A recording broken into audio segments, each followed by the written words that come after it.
everyone, today I will be showing you how to write a cover letter. This is my own cover letter. This by no means is perfect, but I have had a lot of work put into this, and I've had teachers and professors look into this, and I've been working on it for quite a while. So let's start off. In the top line, I don't have my personal address and my stuff here because it's already in my resume. And so, of course, if you're not sending your resume or you're sending it separately, then I would probably put my address.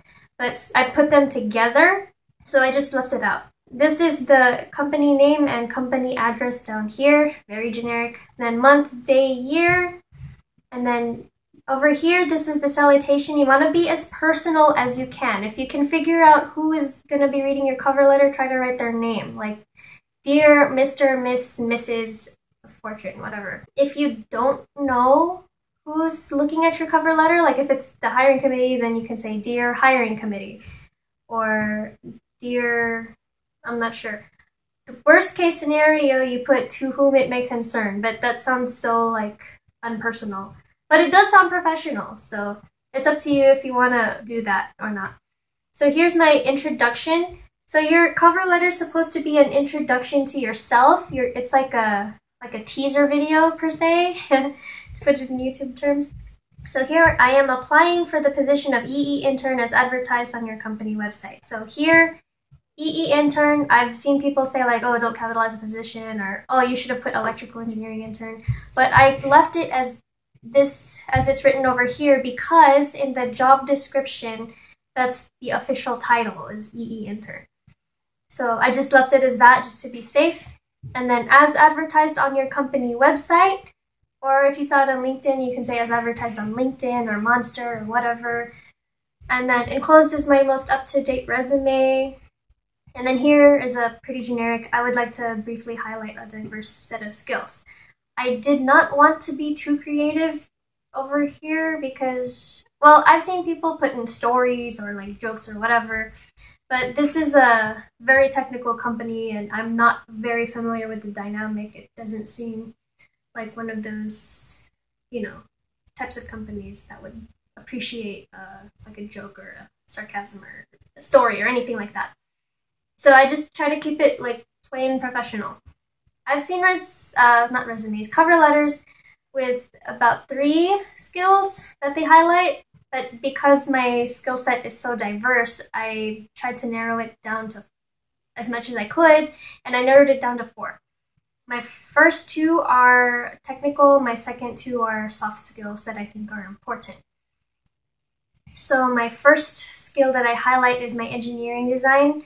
I'm one of those computer engineers that is leaning more towards engineering, so I feel like this is more important, especially this is an engineering company, so this is the most important skill I'd like to highlight. Here, this first sentence, I talk about my lab experience, so like all the stuff you do every week, you could put that into a nice sentence. And then here I talk about discrete electronic circuits, because that's what the job description wanted. So a lot of the stuff in here is going to be based not only off your resume, but the job requirements. They should be posted somewhere, but they will say like, oh, we need someone with experience in this. Like, for example, if you're a mechanical engineer, like they say, oh, we need someone with experience in SolidWorks. You gotta put SolidWorks in there somehow. I have built and coded a robot. This was referring to, on my resume, the competition, the robotics competition that I won. And you want to say what it did, because on the resume, it's like bullet points. You can only say so much. But here in the cover letter, it's your chance to like describe what you did. But not too long, because you don't want to get into too much detail, because that's what the interview is for. Like, this is just a brief description. The interview is when you can get into details if they ask. And let's see, so I am currently working with a team. This is my group project, as stated in my resume, and it talks about a lot of electrical stuff that was on the job description. I have also designed and constructed a water tunnel. This was on my aerospace internship, and I have these 3 sentences over here talk about what I got from those experiences.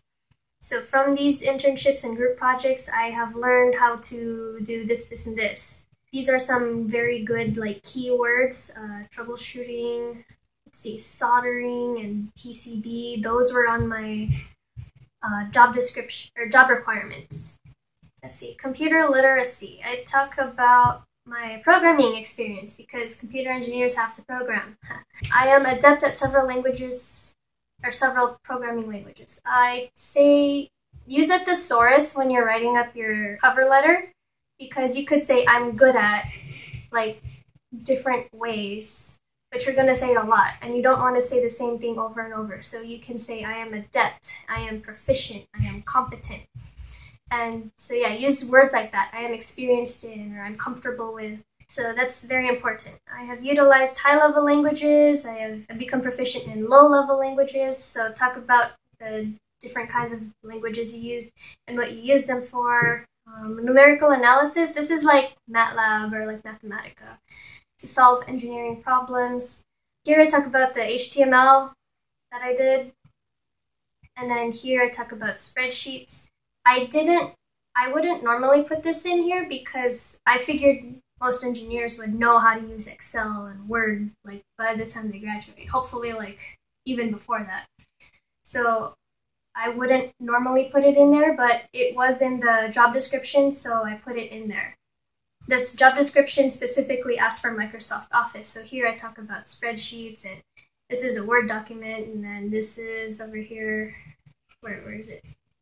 Somewhere in here I talk about PowerPoint. Yes, I talk about all the different coding skills that I'm adept at. Because on the job description it said computer literacy or coding, like there's going to be a lot of coding that's going to be going on. So now to my softer skills, effective communication. I believe communication is a very important part of being a professional. Here I talk about stuff that's on my resume again. From my tutoring experience, I got this, and through my internships and group projects, I learned how to work on a team.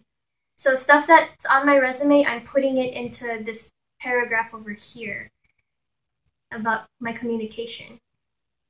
And then I talk about public speaking, oral presentations, written reports, and then, yeah, these are all pretty important. Let's see, continuous learning. So if it were space restrained, the cover letter were space restrained, I'd probably take this one out. But I think this is important because I am applying to an internship. And the point of an internship is to like learn. And they said it somewhere in there. Like, you know, they're looking for people who want to learn because they have a lot to teach. So here I talk about regularly updating myself through publications and articles. This is stuff like I read online, like blogs and entries, but I also have to read professional publications for school, and I have to write like reports on them. I enjoy learning all kinds of new things outside of programming and engineering. This is to show that I'm not just, you know, a science person. I'm also interested in learning about other things like communicating and financial analysis or anything like at all, anything under the sun.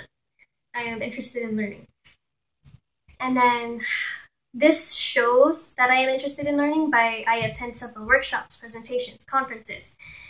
And if you're in a university, you're in a really good spot because they have lots of stuff going on. Like my university emails me every single day, it feels like, oh, we have this guest speaker coming and they're going to talk about this, or oh, we have a workshop and we're going to show you guys how to do this. So it's very important to keep updating yourself. And then here I do my best to adapt to different situations. This just means that if there's a technique that my employer wants to teach me and it's different from what I'm used to, then I'm willing to learn it.